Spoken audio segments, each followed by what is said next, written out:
ডোমজুড়ের গয়েশপুরে একটি ছোট লোহার গোডাউনে ভয়াবহ আগুন। আতশবাজির থেকে এই আগুন লাগে বলে অনুমান। এই ঘটনায় একটি গ্যাস সিলিন্ডার ফেটে গেলে আগুন আরও ছড়িয়ে পড়ে। এই ঘটনায় আতঙ্ক ছড়িয়ে পড়ে গোটা এলাকায়। রাত 8:30 নাগাদ আগুন লাগে। বেশ কিছুক্ষণ পরে দমকলের একটি মাত্র ইঞ্জিন এসে পৌঁছায়।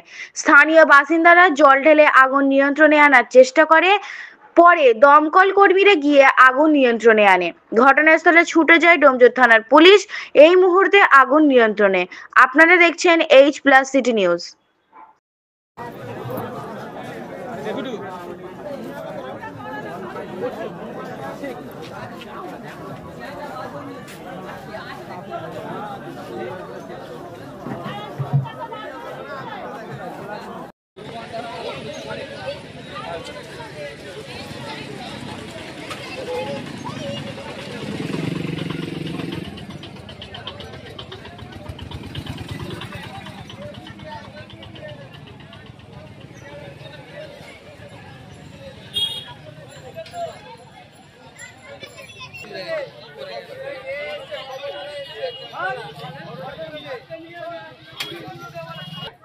নিয়ম হচ্ছে ফায়ার ব্রিগেড আর অ্যাম্বুলেন্স আগে সাইড দিয়ে 3 ঘন্টা হয়ে গেল এখনো ফায়ার ব্রিগেড আসেনি।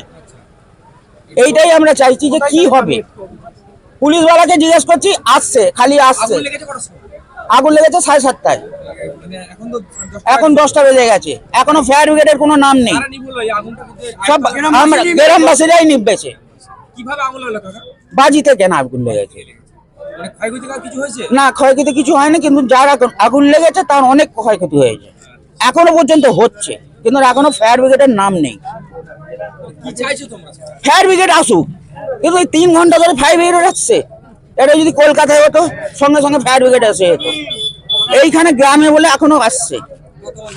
মুন্না বর্মা, বাড়ি গয়েশপুর। গয়েশপুর।